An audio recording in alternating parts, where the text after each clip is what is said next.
como les digo, 9, a veces el 95%, 9 cada 10 pacientes, los 9 pacientes y medio cada 10 tienen este tumor de tipo transicional, ¿sí? El 5% que queda o 10% que queda son de otros tipos histológicos, por ejemplo, carcinoma escamoso, que vamos a ver cuando se presenta, adenocarcinoma, sarcoma, de tipo sarcoma, etc. Pero lo más frecuente es que si una persona tiene una neoplasia en la vejiga, por ejemplo, sea un carcinoma transicional o urotélico. La introducción va desde los cálices hasta la uretra distal, pasando por todo lo que es el tracto de las vías urinarias, y es 3 veces más frecuente en el sexo masculino. La presentación es entre los 50 y 80 años y se ve que es más frecuente en las zonas urbanas que en las zonas rurales. Entonces, si viene una abuelita del campo con hematuria, la hematuria suele ser el signo clínico más característico, no voy a pensar en primer lugar en un carcinoma uroterial en esa abuelita del campo. Pero si viene un abuelito que vive acá en el centro con hematuria, en el sí, en primer lugar voy a pensar en tratar de descartar un carcinoma uroterial. ¿Sí? Hay varios factores que están implicados, pero el principal es el tabaco. ¿Sí? El principal factor de riesgo para cáncer de vejiga, carcinoma uroterial, es el tabaco.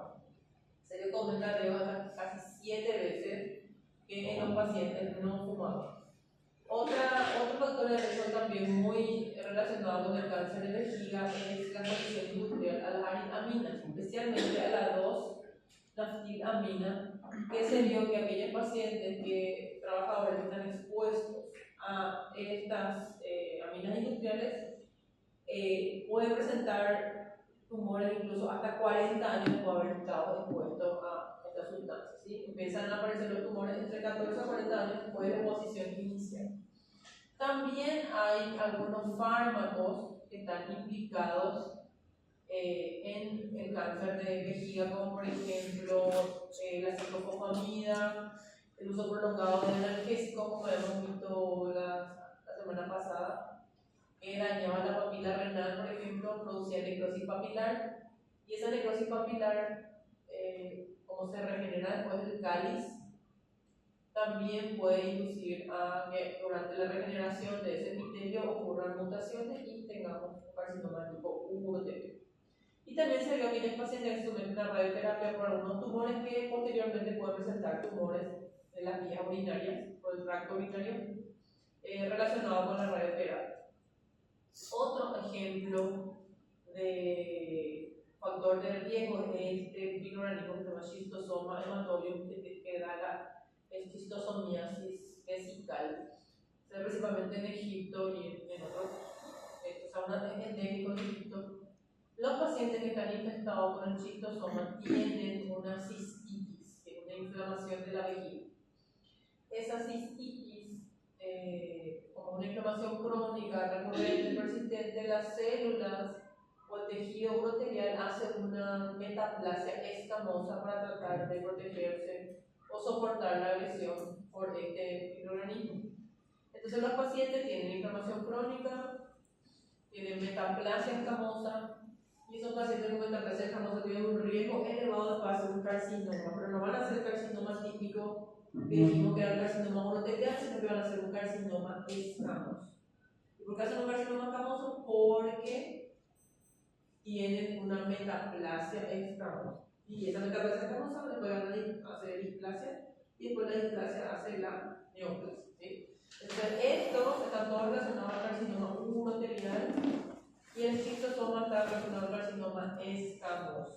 ¿Sí? Hay 2 vías genéticas que tenemos que saber.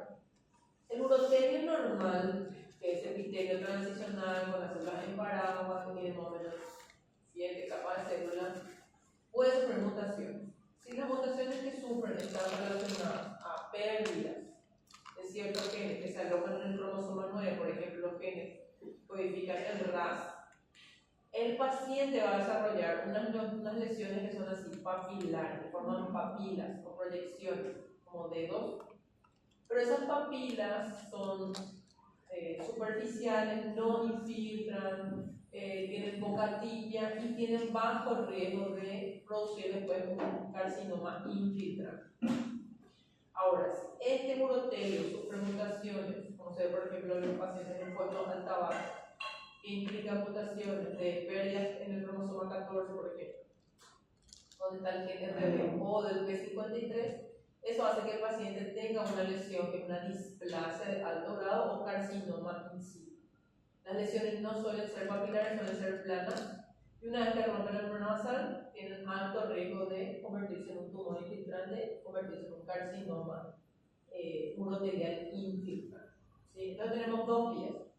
La vía del RAS, que está alojado en el cromosoma 9 y que da lesiones de bajo grado que forman papilas o proyecciones y que tiene bajo riesgo de infiltrar, y la vía del P53 y el RB, que sí da lesiones planas con atipia de alto grado, que se llama carcinoma in situ, que después tiene alto riesgo de romper la membrana basal y convertirse en un carcinoma infiltrante. Eso tiene ustedes en el dibujito acá, figura 21.5 del libro, donde les muestra que el urotelio expuesto a principalmente el tabaco y otras sustancias químicas como las aminas puede sufrir mutaciones. Si son mutaciones del RAS, el cromosoma 9 desarrolla estas lesiones que se proyectan como arbolitos, como verruguitas hacia la luz de la vejiga, que son las lesiones papilares.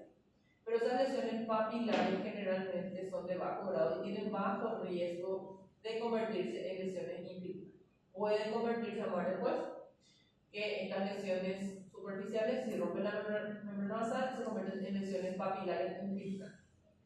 Si la mutación temprana se da a nivel del RB y del P53, tenemos primero el carcinoma in situ, el carcinoma in situ de tipo urotelial, que después, principalmente con lesiones, por ejemplo, el cromosoma 9, se convierte en el carcinoma urotelial invasor. ¿Sí? Una vez que infiltra la membrana basal, se convierte en carcinoma infiltrante. Estas son las vías que sigue el carcinoma urotelial. Entonces, los tumores del urotelio pueden ser, serían dos grandes grupos, que no invaden y que sí infiltran. Las que no invaden pueden ser planas o pueden ser papilares, porque depende de qué vía es la que origina las lesiones no invasivas, papilares o planas, y después las lesiones invasivas, papilares y planas. Dentro de las lesiones no invasivas tenemos la hiperplasia, que nos puede confundir, pero hiperplasia no sabemos qué es, aumento del número cero. Después está la atipia reactiva, que se puede ver en algunos pacientes que tienen infecciones a repetición o inflamación, que hace que el tejido esté ahí alterado por el proceso inflamatorio, que puede tener cierta atipia, pero que no tiene riesgo de transformación no clásica. Después tenemos la displasia y el carcinoma in situ plano.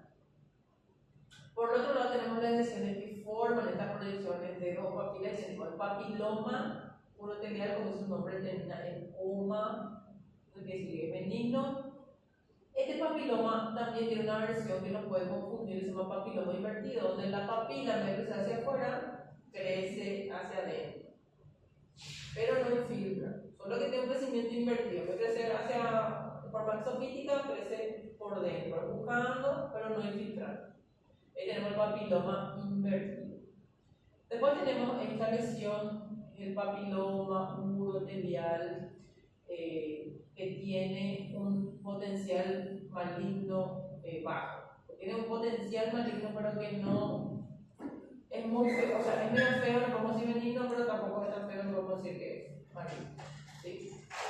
Después tenemos ya el carcinoma de bajo grado y de alto grado, pero estas todavía no suelen infiltrar el músculo detrusor de la vejiga, entonces se suele considerar todavía curable en esta etapa. Una vez que infiltran, allá vamos a tener el tumor infiltrado. ¿Sí?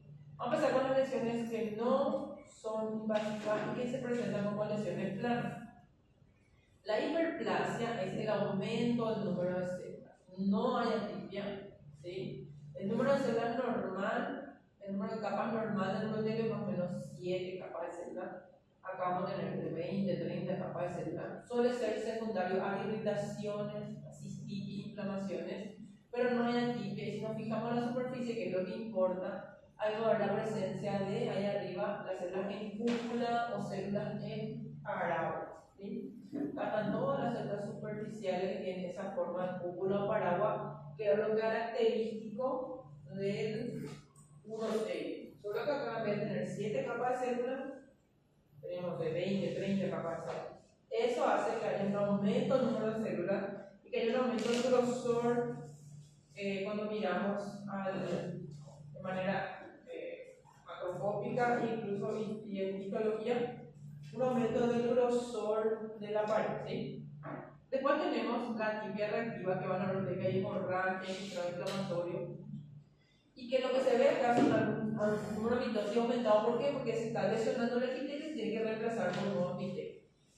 Entonces, la tipia reactiva nos puede afectar porque vamos a ver algunas células con un formato hipercromático, formando algunas mitosis, pero sí o sí vamos a ver que las células superficiales están presentes y que está presente el infiltrado inflamatorio que está ocasionando esta tipia real. ¿Sí? Por ejemplo, está un poquito más grande, pero la tipia no es todavía la tipia que vamos a ver seguida de la displasia. ¿Sí? Después tenemos la displasia de bajo grado, donde sí vamos a ver células muy atípicas, donde sí vamos a ver hipercromasia y sí vamos a ver ectomorfismo, que es la diferencia de tamaño de núcleo y de tamaño de célula. ¿Sí? Entonces acá vamos a ver, la arquitectura está distorsionada, los núcleos están agrandados y pueden ver ahí que hay hipercromasia, son núcleos mucho más oscuros. Si hay un aumento del tamaño del número de las células, hay diferencia de tamaño entre las células, hay pleomorfismo celular y pleomorfismo nuclear. ¿Sí? Esta es la displasia de bajo grado. Fíjense, están todavía presentes las células en cúpula, las células en paraguas, solo que hay algunas células más grandes, más oscuras. Acá ya hay atipia, solo que no es de alto grado. Después tenemos la atipia de alto grado, que es el carcinoma in situ. Esta es la lesión plana que sí nos va a asustar, porque es la que está relacionada con después la progresión a carcinoma infiltrante. Entonces, el carcinoma in situ, las células son atípicas, la lesión es plana, pero respeta la membrana basal. Y esta es la que tiene alto riesgo de progresión más o menos 26-27% de progresar a un carcinoma infiltrante. ¿Sí? El carcinoma in situ. Inclusive, sin tratamiento, si se queda su libre evolución, esta lesión puede evolucionar a un carcinoma infiltrante en un 75% de los casos. El problema con estas lesiones es que como el urotelio es amplio, las lesiones y el agente carcinógeno, como el tabaco o los fármacos que mencionamos, afectan a toda la vejiga, pueden haber focos de carcinoma invasor. Entonces, puede ser que este foquito no infiltre, pero el otro foquito sí infiltre. Entonces, como es multifocal la lesión, el riesgo de que se provoque una lesión infiltrante es muy alto.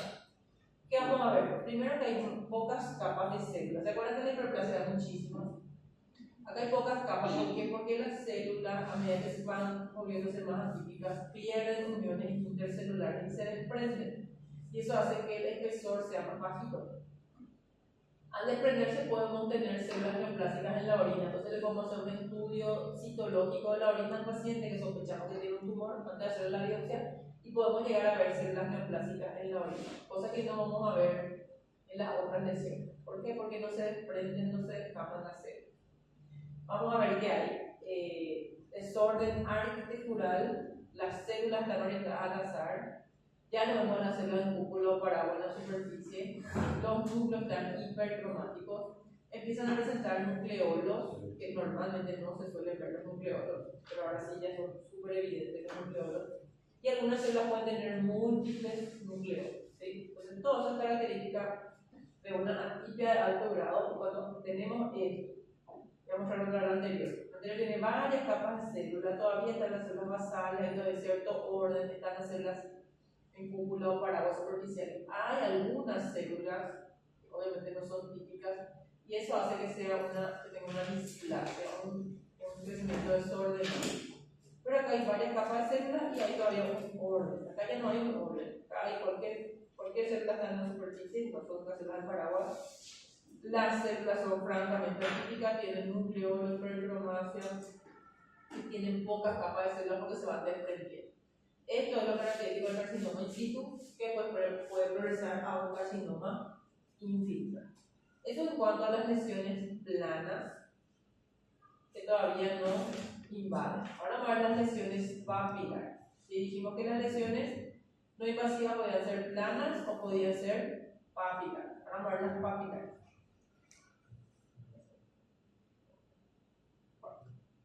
Las lesiones papilares van desde una lesión francamente benigna que termina en coma, que es papiloma, hasta el carcinoma papilar, que puede ser de bajo o alto grado.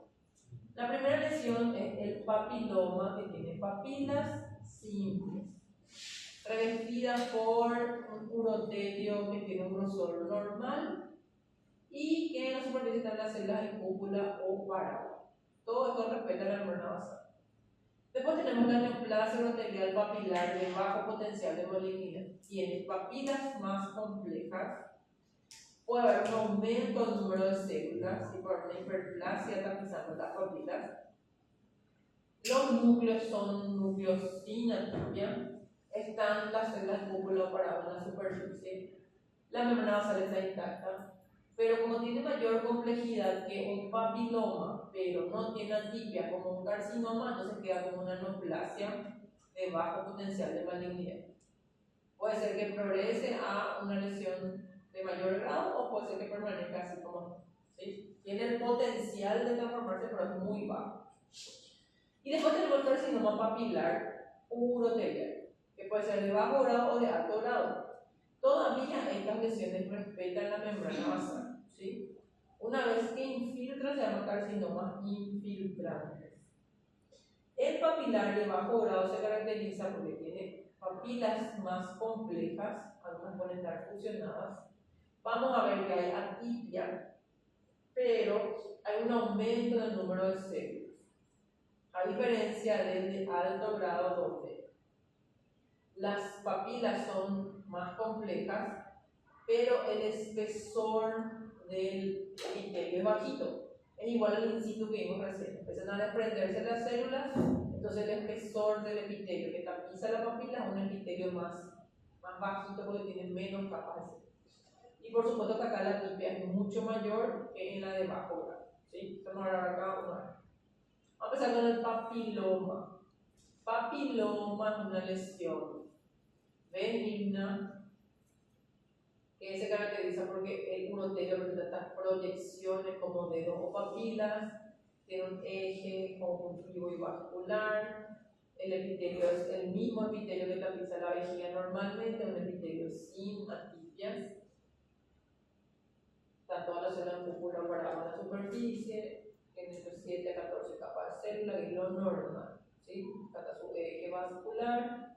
No se puede, por ejemplo, biopsiar y puede recurrir, pero es bajito la recurrencia y se ven pacientes jóvenes. Este es el papiloma invertido, acá está su eje, pero en vez de crecer hacia afuera, crece hacia adentro y parece una lesión sólida, ¿sí? Las trabéculas están anatomosadas, la capa basal de la papila que está acá es prominente, pero no hay mitosis ni pleomorfismo. Vamos a ver otras papilas, fíjense. Esta es la biopsia de las papilas. Fíjense el tamaño, 5 milímetros, que es eso chiquitito. Acá tiene su eje y ahí está revestido por la mucosa papilar. ¿Sí? Cuando vemos a la histología, al corte, este corte transversal de la papila, este es su eje, vemos que hay un orden afuera o hacia la superficie de la célula cúpula o parábola, no hay atipia, no hay ningún riesgo de transformación neoplasia. Este es el eje de la papila de la neoplasia epitelial papilar de bajo potencial de malignidad. ¿Sí? Fíjense la cantidad de células que tiene. ¿Sí? Menos la papila anterior, acá hay entre 7 a 14 capas, acá hay como 40 capas por ahí. Tiene un mayor tamaño que el papiloma, que es benigno, el epitelio es grueso, pero si se fijan, todos los núcleos son igualitos. Todos los núcleos son chiquititos, parecen un puntito que queda con otro bolígrafo. Casi no hay diferencia entre las células. Y arriba están las células gorditas, en cúpula o parado. ¿Sí? Pero acá significa todos son igualitos. ¿Sí? No hay atipia. Pero es mucho más grueso que el epitelio que tapiza un papiloma benigno. Esto sí, yo me opero, me saco, así como me sacó el paciente de sus papilas, me saco y en 36% pueden recurrir. Tiene de cada 100 pacientes, no son 4 los que llegan a desarrollar un carcinoma, que progresa carcinoma bajo, por eso tiene bajo potencial maligno. 4 de 100 pueden llegar a desarrollar un carcinoma. ¿Sí? Acá tenemos, fíjense, un aumento del número de células, hay un poquito más de peronomasia en los núcleos, pero están presentes las células superficiales. Después tenemos el carcinoma urotelial papilar de bajo grado, donde acá sí hay atipia, pero hay muchas capas de células y a veces se puede conservar alguna que otra que no se desprendió todavía, alguna que otra célula superficial que son las células emparadas. Los nucleolos no son llamativos. ¿Se acuerdan que en el in situ los nucleolos eran enormes? Incluso puede tener 2 o 3 nucleolos, pero acá no se ven los nucleolos. De 100 pacientes, 10 pueden progresar a un carcinoma infiltrante, por eso se llama de bajo grado. Y cuando miramos las papilas, fíjense que son núcleos más hipercromáticos, puede haber cierto desorden, pero a veces están todavía presentes las células superficiales, ¿sí? Porque la displasia no abarca todo el espesor de la papila. En cambio, en el urotelial de alto grado, fíjense que hay pocas células. Fíjense, el eje de la papila, fíjense, las células son súper atípicas, oscuras, y llegan hasta la última capa. Y esta hipercromática se desprende y es lo que se puede ver todavía. Fíjense cómo son núcleos enormes, acá siempre el morfismo es mucho más llamativo. Fíjense las células súper atípicas en la superficie, fíjense el núcleo enorme. Esta célula pierde su unión intercelular y se desprende. Y eso hace que haya mitosis en todos los niveles, no se ven las células superficiales, es decir, tiene 40% de riesgo de progresar a un carcinoma infiltrante, por eso se llama carcinoma de alto grado. Entonces vamos a comparar dos papilas. Esta es una papila de bajo grado. Fíjense que hay muchas células, hay atipia, hay aumento, fíjense acá la relación neurocitoplasma, pero todavía se conservan algunas escasas células superficiales. En cambio, en esta de alto grado, la atipia es mucho más marcada. Fíjense el tamaño de los núcleos. Casi no hay citoplasma. Y las células superficiales son súper atípicas. Acá ya no tenemos células superficiales normales y se empiezan a desprender. Por eso el espesor del epitelio que cubre la papila es un espesor mucho más pequeño que el espesor de la papila de bajo grado. ¿Sí? Estos son carcinomas uroteliales papilares de bajo grado y de alto grado. Una vez que rompen la membrana basal, que infiltran, se convierten en los carcinomas transicionales o uroteliales. ¿Sí? Este carcinoma papilar dijimos que era, o transicional urotelial, dijimos que era el 95% de los casos. ¿Qué pasa con este carcinoma? Este carcinoma puede ganar mutaciones y puede hacer focos de diferenciación glandular.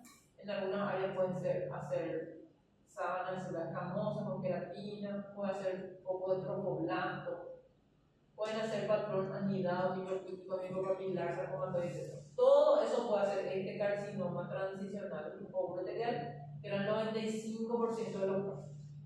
¿Sí? Puede presentarse como eso vimos recién o como esta forma. Y después están los que no son de células lesionales, que corresponden al 5%. Ahí tenemos el escamoso, que generalmente se origina, dijimos, de esos pacientes que tenían esquistosomiasis, prochistosoma, y que hace primero una metaplasia escamosa, y de esa metaplasia escamosa se origina el carcinoma escamoso. Y también se pueden, algunos pacientes que tienen pielonefritis crónica con cálculos. ¿Se acuerdan los cálculos, las litiasis renales? Los cálculos renales irritan la mucosa del urotelio. Y eso puede también inducir la formación de áreas de metaplasia escamosa. Y esa metaplasia escamosa después puede originar un carcinoma escamoso.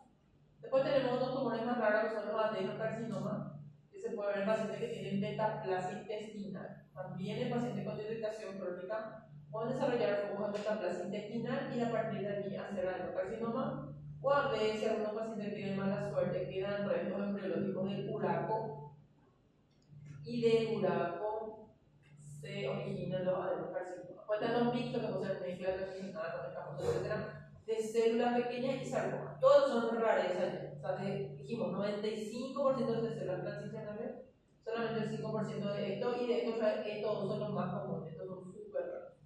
Entonces, una vez que el carcinoma, ya sea papilar o plano, rompe la membrana nasal, se convierte en un carcinoma infiltrante.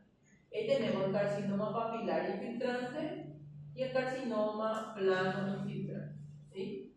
Tiene que romper la membrana nasal, tiene que infiltrar la lámina propia, el músculo detrusor, para hacer tumores infiltrantes. ¿Sí? Entonces ahora vamos a ver cómo se ve en la microscopía. Este es un carcinoma urotelial convencional.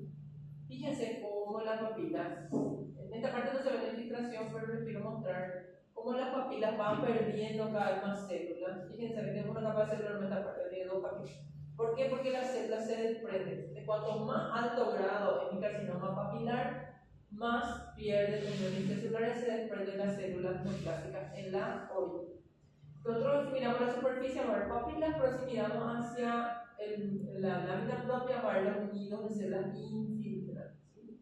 Fíjense, son células atípicas, los núcleos pericromáticos, hay clorofismo, ningún separador, y todos los niditos están infiltrando ya la lámina propia, y acá se ve cómo infiltra el músculo detrusor. Estos son mis células neoplásicas, el carcinoma urotelial, y este es mi músculo liso, de mi músculo detrusor. ¿Sí? Es importante ver si infiltra la muscular propia o muscular de la mucosa, o si infiltra la muscular el músculo detrusor, porque ahí va a variar el T del paciente, T1, T2, T3, el nivel de infiltración. Si ya llega al músculo detrusor de la vejiga, es un T3 y tiene altísima chance de que ya haga metástasis, entonces hay que buscar la metástasis. Esta célula súper oscura, acá tiene citoplasma, son mis células uroteliales, de mi carcinoma urotelial, que acá se ve cómo están metiéndose entre los haces de músculo liso. Esto es con respecto a los tumores uroteliales. ¿Sí? Estos tumores uroteliales pueden tener en focos, en áreas, una diferenciación así escamosa, pero acá bien urotelial, acá medio escamosoide, o pueden tener áreas de diferenciación glandular. ¿Sí? Acá bien urotelial y acá hace unas lucecitas glandulares. ¿Sí? Puede hacer eso este carcinoma urotelial.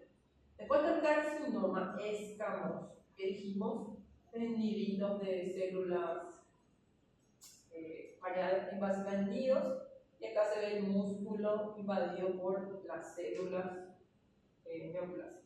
Ahora les quiero mostrar el escamoso. El escamoso, fíjense, acá está mi vejiga, acá está la masa tumoral. ¿Sí? Y al mirar el microscopio vemos esto. Vemos que son células que infiltran, o sea, como infiltran el músculo, pero son células con los núcleos grandes, la cromatina dispersa, que hacen perlas de queratina, que infiltran el sábano muscular. Entonces, carcinoma escamoso que se originó de una metaplasia escamosa. Entonces, el paciente dijimos infectado por el cistosoma, o el paciente que tiene cálculo que hicieron una metaplasia escamosa.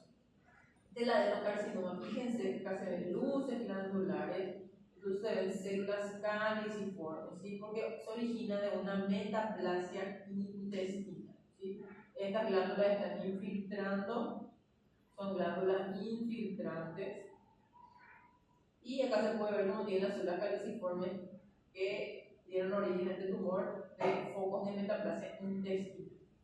En la macro, estos tumores afectan principalmente las paredes laterales y la pared posterior de la vejiga. Y vamos a ver que a veces los hace el diagnóstico ya están infiltrando órganos vecinos. Entonces, dependiendo de si afecta hasta la lámina propia Este 1, si afecta la muscular de la mucosa, este 2, si afecta el del dulzor, este 3, si ya sale a la vejiga, afecta a los vecinos, este 4. Entonces, dependiendo de la profundidad de filtración, nosotros vamos a dar al tumor y el tratamiento va a ser diferente. Acá tenemos una vejiga donde se ve esta área blanquecina. Fíjense que llega hasta todo lo que es mucosa, la pared muscular llega casi hasta la serosa.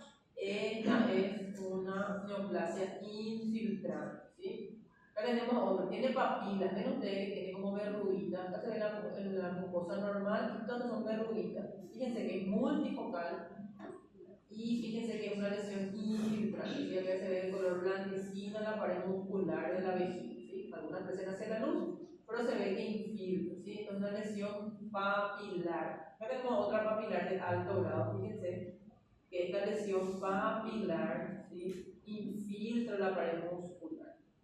Y en este caso se puede ver como esta lesión que está hacia la luz de la vejiga es blanquecina y se extiende en este caso a este labio del cuello. ¿Sí? Si el tumor ya salió del cuerpo, perdón, de la vejiga, es un T4. Si todavía está en el tejido adiposo perivesical, pero todavía no sale la vejiga, es un T3. ¿Sí? En este caso, una lesión plana. Acá no hay nada que se proyecte hacia la luz, una lesión plana que infiltra en profundidad hasta el tejido adiposo perivesical. ¿Sí? Entonces, vimos, los tumores de la vejiga podían ser papilares o planos, podían ser no invasivos o invasivos. ¿Sí?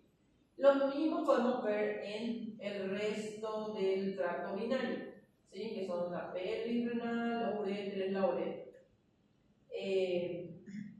La mayoría de los tumores que se ven en la pelvis son de tipo uroterial, ¿sí? Son mucho más frecuentes en la pelvis renal que en el ureter. Suelen ser multifocales y los tumores del riñón, que fue la semana pasada, lo más frecuente era de células renales, de células claras, papilares, células renales, cromófobos, etc. Solamente el 5 al 10% de los tumores del riñón se originan de la célula uroterial. Pero en cambio, en la vía urinaria sí, el 95% es de las células uroteriales. Generalmente crece el tumor, pasa una obstrucción al flujo de salida de la orina, el paciente tiene una hidronefrosis, que es esa dilatación del riñón, con atrofia del parénquima renal, dilatación de los cálices, que es la hidronefrosis, después empiezan a presentar dolor y después empiezan a presentar hematuria, que es la presencia de sangre visible en la orina. Y ahí viene a consultar al paciente por hematuria y ahí se hace diagnóstico de que tiene una neoplasia a nivel de las vías urinarias, ¿sí? Entonces vamos a ver a veces en la pelvis renal, como se ve acá, lesiones que pueden ser papilares, como se ve acá, y que asientan principalmente en la pelvis renal.